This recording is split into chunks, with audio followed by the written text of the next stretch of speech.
अपन गिनती पढ़ते हैं, जब पहली क्लास में एडमिशन लेते हैं तो कहाँ से गिनती पढ़ते हैं? इतना एक है ना। तो इतना एक क्या है? इतना एक से कहाँ तक पढ़ी थी गिनती? गिनती को और कुछ भी बोलते हैं, है ना। तो आज हम संख्याओं की समझ पढ़ेंगे। क्या पढ़ेंगे? संख्याओं की समझ। तुम्हें पता है गिनती कहाँ से शुरू है? एक से शुरू होती है, वो कहाँ तक चली जाती है? छठे वाले बताएंगे कहाँ तक जाती है? 100 तक, है ना। 1 से लेके 1 से 100 तक। 100 के आगे गिनती नहीं होती क्या? होती है। जिससे पूछे वो बताएगा, है ना। हाँ बताओ खड़े होके। हाँ 101 से हाँ 120 हाँ 110 हाँ 105 हाँ 106 हाँ 107 हाँ 108 हम्म 109 हम्म 110 हाँ वेरी गुड 111 वेरी गुड। बढ़िया ताली बजाते देखो कमजोर है वो दिमाग से, लेकिन देखो वो गिनती आ रही वो पढ़ने लगा है। वेरी गुड राधे हैं। फिर आगे कहाँ तक पढ़ते जाएंगे हम? 200 तक ना। हाँ फिर 200 के आगे है ना। तो हम ऐसे देखो पढ़ते हैं तो 100 से 101 की देखो राधे ने बताया तो पहुंच जाते हैं 200 तक। फिर और बढ़ते हैं 201 202 203 है ना। 300 300 भी 400 आ जाते हैं। फिर 500 फिर 600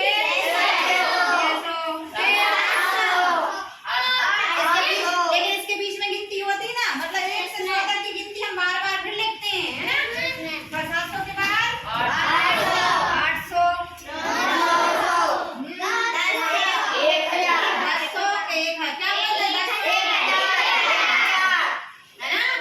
तो तुमको स्थानीय मान में हमने बताया था कि गिनती 1 से 9 तक इकाई के अंक है। पर जैसे ही हमारा 10 आता है तो उसमें एक इकाई और दूसरा अंक उसका क्या आता है? दहाई, है ना। दहाई 2 अंक की संख्या इकाई और दहाई की होती है। फिर 99 तक पहुंचते हैं तो 99 में पहला दाएं हाथ तरफ का जो 9 होता है वो इकाई होती है, दूसरी बाएं हाथ तरफ जो होता है वो दहाई। और जैसे ही 100 पे पहुंचते हैं तो क्या होता है? सैकड़ा का अंक है। इकाई दहाई तो होती है कि नहीं होती? होती है। और एक अंक और बढ़ के इकाई का हो जाता है सैकड़ा। जैसे यहाँ इकाई दहाई सैकड़ा है ना।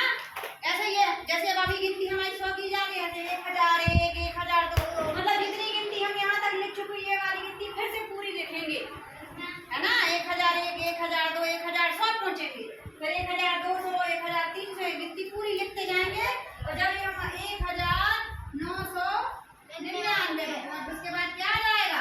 2000। इसके बाद 2000 की गिनती। ऐसे लिखते लिखते लिखते लिखते कहाँ पहुंचते हैं? 3000 3000 4000 5000 6000 7000 8000 9000। हाँ गिनती कभी खत्म नहीं होगी। जैसे हम 9999 पहुंचते हैं उसके बाद 10,000 की गिनती आ जाती है ना। तो हम गिनती तो पता हो भाई, तुमको मालूम है कि भाई गिनती कभी खत्म नहीं होती। हम कितने बताया ना गिनती कभी खत्म नहीं होती, है ना। तो अब हम जो ये जो गिनती पढ़ते हैं 1 से खत्म नहीं होती, माने क्योंकि ये तो बढ़ती जा रही है। 10,000 आ गया, फिर 10,000 के बाद 10,000 की पूरी गिनती, फिर लाख, लाख के बाद 10,000 नहीं, लाख के बाद 10,000, लाख के बाद करोड़, करोड़ के बाद 10 करोड़, फिर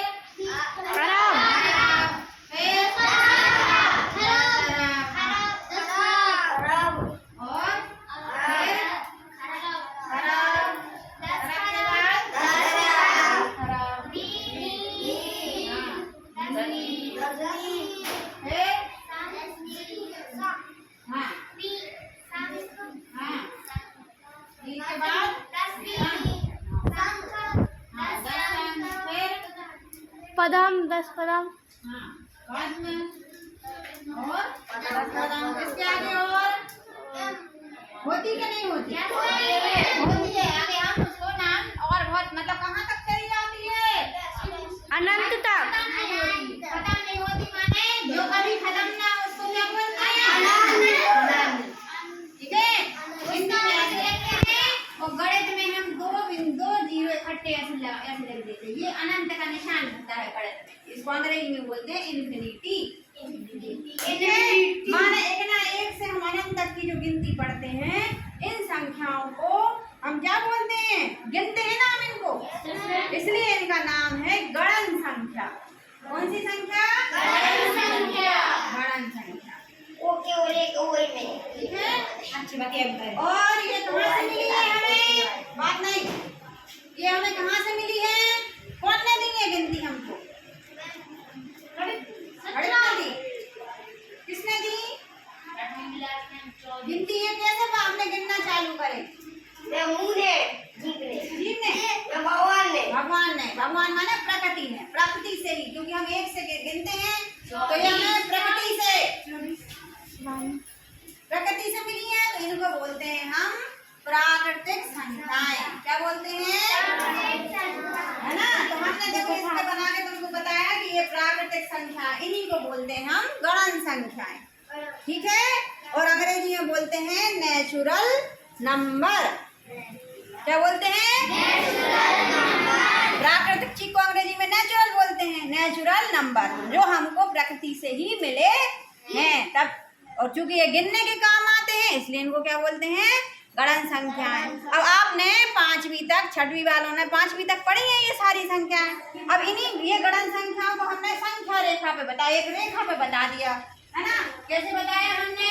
ये रेखा है, माना हमने मानी है, ये काल्पनिक है ना? ऐसी रेखा कहीं दुनिया में नहीं खींची है। ठीक है, तो इस संख्या पे हमारी गिनती 1 से शुरू हुई, है ना?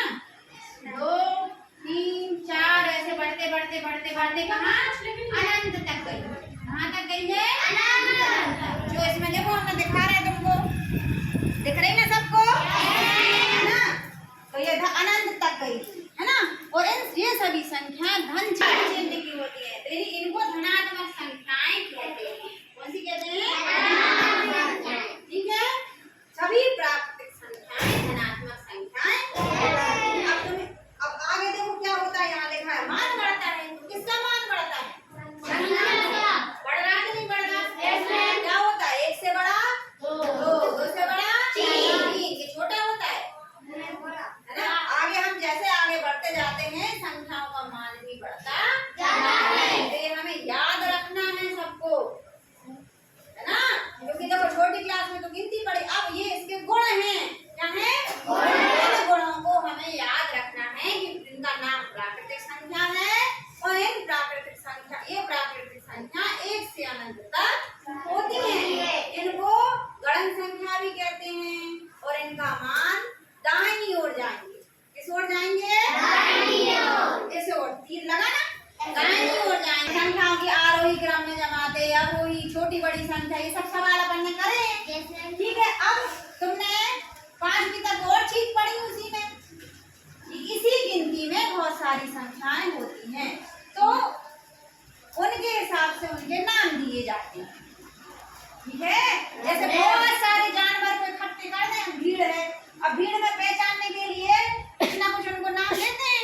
जैसे सारे जानवर जो काली है ना, और सींग है, और जिनका चेहरा अलग सा होता है, गाय से अलग होता है, तो उसको क्या बोलते हैं? भैंस, है ना?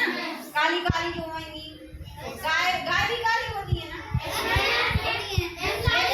कैसे पहचान पाते हैं? उनकी आवाज अलग है ना? आवाज से पहचानते हैं। अगर अंधेरा है तो कैसे पहचानते हैं? आवाज से, है ना? तो उनका कुछ ना कुछ गुण से पहचानते हैं। तो एक से गुण वाली चीजों को अलग कर देंगे, जैसे ये गाय है, ये भैंस है, ये बकरियां हैं, तो क्या होता है? उनके गुण अलग अलग होते हैं, है ना?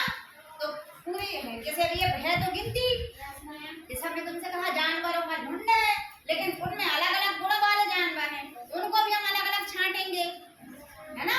इसी प्रकार से हमारी गिनती सारी है, लेकिन इसमें भी कुछ संख्याएं ऐसी होती है, उनके समूह होते हैं जिनके गुण अलग अलग होते हैं। गुणों के आधार पर उनके नाम दिए जाते हैं। यहाँ लिखा है सम संख्या, पढ़ी है सबने सम संख्या? इनको बोलते हैं सम संख्या। पता है किसी को?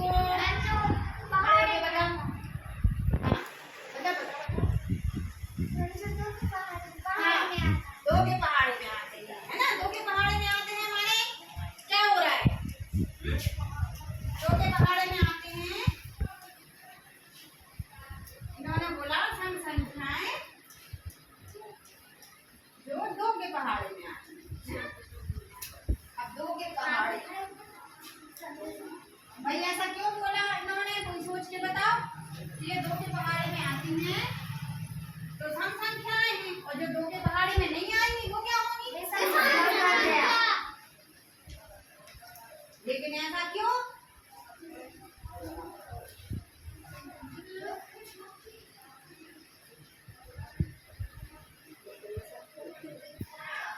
सोचो जरा, ऐसा क्यों?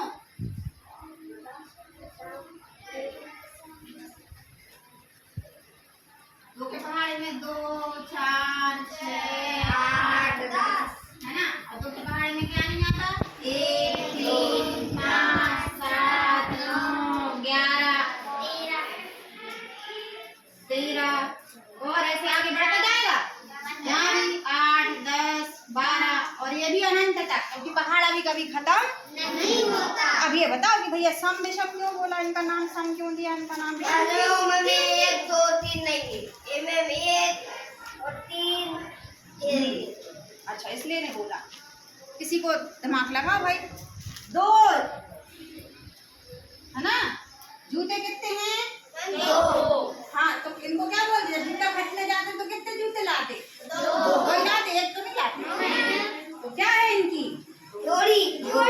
हाथों की जोड़ी। आँख की जोड़ी। कान की जोड़ी। तो यहाँ क्या जोड़ी है? है ना? है कि नहीं? तो 2 के पहाड़े में जोड़ी बनती है। जैसे हमने कहा 2 यानी एक चीज 2, ये जोड़ी हो गई। 4 बोलेंगे तो कितनी चीजें हैं? 4 एक तो ये जोड़ी हो गई ना, है ना।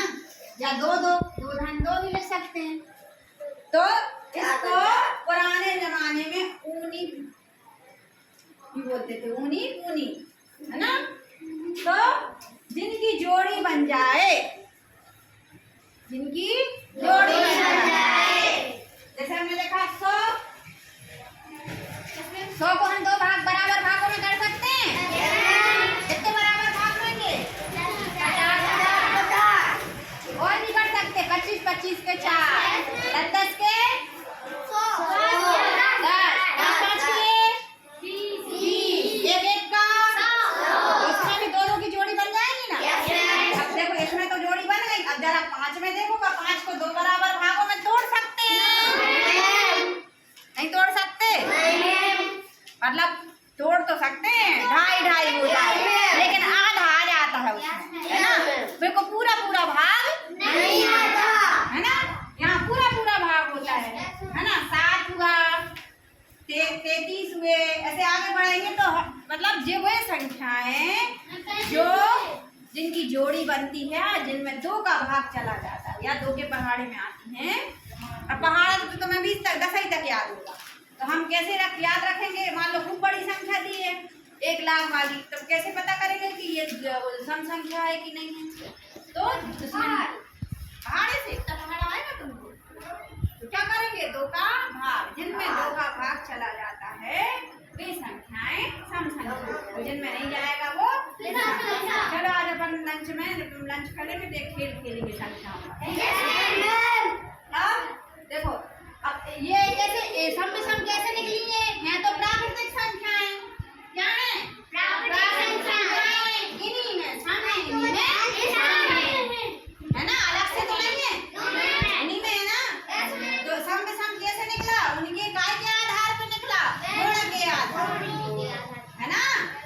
गुण है, इसका गुण है कि इनकी पूरी 2 की जोड़ी बनती है। विषम का गुण है 2 पूरी जोड़ियां नहीं बनती, है ना। अगर हम कोशिश करेंगे तो कुछ भाग आधा करना पड़ेगा। ठीक है, समझ में आ गया? तो ये प्राकृतिक संख्याएं ही हैं, लेकिन गुणों के आधार पर जब हमें जैसी आवश्यकता होती है वैसी हम उस गिनती का उपयोग करते हैं। अब इसी में तुमने पढ़ा होगा, देखो आगे के लिखा है भाज आवाज, लिखा है ना। भाज देखो सम विषम में हमने इसमें क्या लिखा है? इसी रेखा पे लिखी है हमने।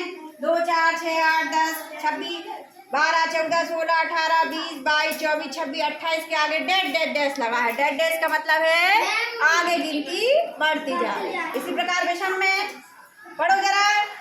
1 3 5 7 9 11 13 14 15 16 17 18 19 20 21 22 क्या हो रहा है? एक छोड़ के पढ़ रहे हैं ना, एक गिनती यहाँ भी एक छोड़ के, है ना। तो ये सम और विषम हमें याद रखना है कि ये होती हैं। जब हमें प्रश्न कई बार आते हैं तो हमें पता होना चाहिए, है ना। 5वीं क्लास तक तो ज्यादा नहीं था, लेकिन अब 6वीं से आपको हो सकता है प्रश्न कह रहे हैं कि प्रथम 5 संख्याओं का, प्रथम 5 सम संख्याओं का माध्य निकालिए। तो हमें पता तो होना चाहिए कि सम संख्याएं होती क्या है। हाँ ना, इसी प्रकार अगली है भाज्य। भाज्य कौन सी है? भाज्य में देखो हमने क्या लिखा है, अगर हम सम विषम को मिला दे दोनों को तो गिनती पूरी हो जाएगी ना। 1 2 3 4 5 6 7 8 9 ये पूरी दोनों को मिलाकर प्राकृतिक संख्याएं ही है, कहीं अलग से गिनती नहीं है। नहीं तो तुम लोग दिमाग में सोचोगे ये गिनती अलग होती है, वो गिनती अलग होती है। गुण के आधार पर उसका नाम बताया गया है, जब जरूरत पड़ेगी उस हिसाब से उपयोग करेंगे। अब इसी में भाज्य भाज्य है। अब देखो हमने भाज्य में लिखा है, सब छोड़ दिया हमने 1 2 3 और सीधा क्या लिखा है? 4। फिर क्या लिखा है? फिर देखना 4 8 6 सम है, 9 नहीं है लेकिन सम, लेकिन हमने भाज्य में लिखा है इसको। तो जरा सोचो कैसा क्यों है, तो सोचो जरा, दिमाग लगाओ अपना अपना। पढ़े थे, छठवीं में पढ़े थे विभाज्यता माने किसको बोलते? विभाज्यता, विभाज्यता किसको बोलते हैं बताओ? सोनी का बताओ, विभाज्यता किसको बोलते हैं? विभाजित करना। जैसे अपन कहते हैं योग करो, योग करो माने योगा करना, योग माने योगा करना, योगा करना। योग। इन संख्याओं का कुल कितना योग है? प्रश्न लिखा था ना, अभी तुम लोग कर रहे थे। अजय के पास 40 रुपए के 10 रुपए के 4 नोट और 2 रुपए का 1 सिक्का था। उसके पास कुल योग कितने पैसे थे? है ना। तो योग में क्या करते हो? जोड़ते हैं, जोड़ते हो। कई बार पूछा जाता है अंतर, इन संख्याओं का अंतर निकालिए। तो अंतर माने, है ना, जब अंतर पूछते हैं तो क्या आता है? योग। योग माने क्या? जोड़ना, जोड़ या जोड़ना। धन चिन्ह से करते हैं। कई बार पूछा जाता है कि 100 रुपए और 50 रुपए में कितने का अंतर है? 50 रुपए का। कैसे निकाला? घटा के। अंतर निकालना रहता है तब क्या करते हैं? घटाते हैं। तो अंतर का मतलब होता है घटाना। ठीक है, ये शब्द याद होना चाहिए हमको। जैसे हिंदी में पर्यायवाची शब्द होते हैं ना, ऐसे गणित में हमें जानकारी होना चाहिए। घटाने के लिए कौन सा चिन्ह लगता है? ऋण का, है ना। इसी प्रकार हम कहते हैं, हमने तुमसे पूछा 5 का 4 गुना कितना होगा? 5 का 4 गुना कितना होगा? 20। एक जन बताओ, खड़े होकर शुभम बताओ। 5 का 4 20। कैसे निकाल लिया? 5 जोड़ के कितने बार जोड़ा? 4 बार। किसको जोड़ा? अरे उसको खुद बताना है। 5 को 4 बार जोड़ा। ठीक, 5 को कितने बार जोड़ा? 1 बार, 2 बार, 3 बार, 4 बार। और कितने बार? 4 बार ना। 5 बार 10 बन रखना। अच्छा सरस्वती, तुमने कैसे बताया था 5 का 4 गुना 20? किसने बताया था? और 5 का 4 गुना 20 कैसे हुआ?